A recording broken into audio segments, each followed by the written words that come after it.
దాన్ని ఆధారం చేసుకొని కాదు కదా. సో టీడీపీ జనసేన శ్రేణులు గ్రౌండ్లో పూర్తి స్థాయిగా ఒకరికొకరు సహకరించుకునే పరిస్థితి ఉందా, లేకపోతే ఎక్కడన్నా అసలు నాకు వ్యక్తిగతంగా నాకు కనిపించలేదు.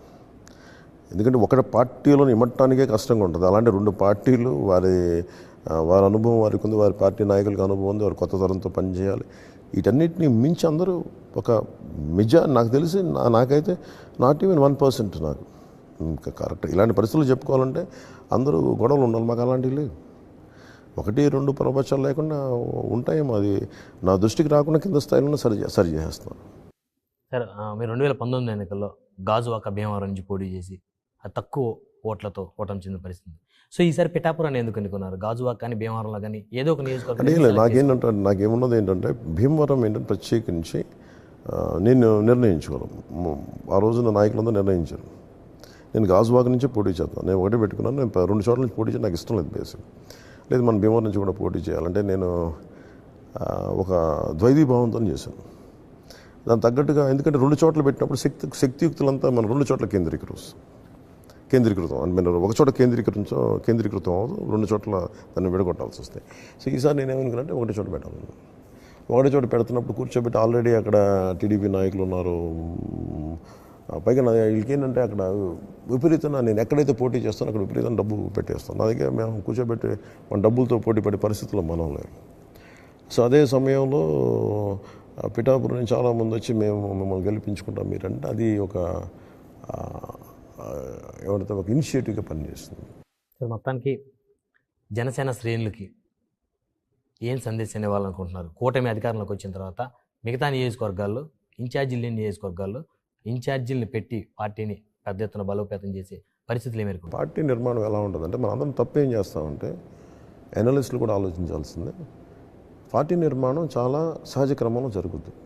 మనందరం ఏమైపోయామంటే ఒక వ్యక్తికి సినిమా ఇండస్ట్రీలో పాపులారిటీ కావచ్చు, పారిశ్రామికవేత్తగా లేదంటే ఈవెన్ పాలన మనకి ప్రజలు చాలా విపరీతం పలుకుబడి ఉండొచ్చు. కానీ అది ఒక రాజకీయ వ్యవస్థగా రూపాంతరం చెందడానికి చాలా సమయం తీసుకుంటుంది. అది మనెవరూ ఆలోచించరు. అందరూ ఏంటంటే ఈగోల మీద ఆడతారు. నువ్వు ఇంత పెద్ద స్టారు కాబట్టి నీకు వెంటనే పార్టీ అయిపోవాలి. నేను అసలు అలాంటి పరిస్థితుల్లో నేను most pragmatic and political leader. నేను మిగతా వాళ్ళు నా గురించి ఎంత ఊహించుకుంటారో నాకు తెలియదు, కానీ నేను మటుకు చాలా నేల మీద ఉంటాను నేను. ఎందుకంటే నాకు ఎంత లక్షలాది మంది నాకు జేజేలు పలికినా వీళ్ళు ఎంత పర్సంటేజ్ నిలబడతారు, ఆ లెక్క నాకు చాలా క్లియర్ కట్టుకుంటాను. జీరో బడ్జెట్ పాలిటిక్స్ మీద మీరు ఆ ప్రశ్న నేను ఎప్పుడు చెప్పలేదు. There is no such thing as zero budget politics. ఎప్పుడు నేను మాట్లాడలా. జీరో బడ్జెట్ అంటే జీరో బడ్జెట్ లేకుండా అసలు ఎందుకు ఉంటుందండి? ఎంత బడ్జెట్?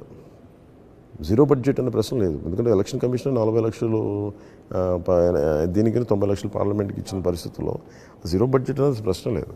కాకపోతే అది ఎవరి శక్తియుక్తుల మేరకు ఖర్చు పెట్టుకుంటారు, అది మన చేతి. నేనేంటి నమ్ముతానంటే పరిమితమైన వ్యయం ఉండాలని కోరుకుంటాను. ఓట్లు కననే ఎన్నికలు ఉండాలని నేను కోరుకుంటాను.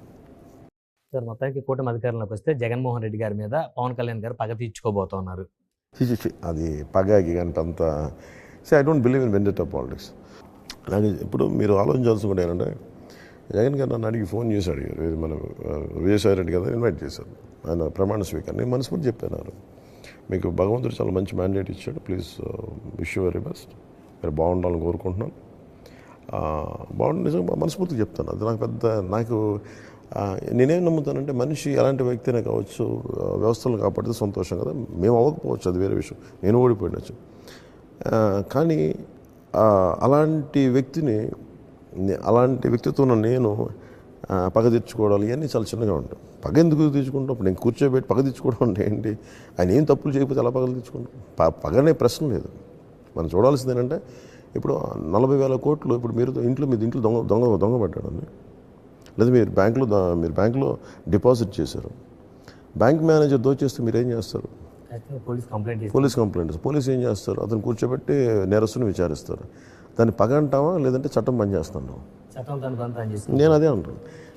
భవిష్యత్తులో అలాంటి పరిస్థితులు వస్తే చట్టం పనిచేసుకెళ్తుంది తప్ప నేను కూర్చోబెట్టి నేను వ్యక్తిగతంగా అంత కక్ష సాధింపున్న వ్యక్తిని అయితే నన్ను తిట్టిన వాళ్ళు నేను భరించను కదా. సార్, 2019 ఎన్నికలప్పుడు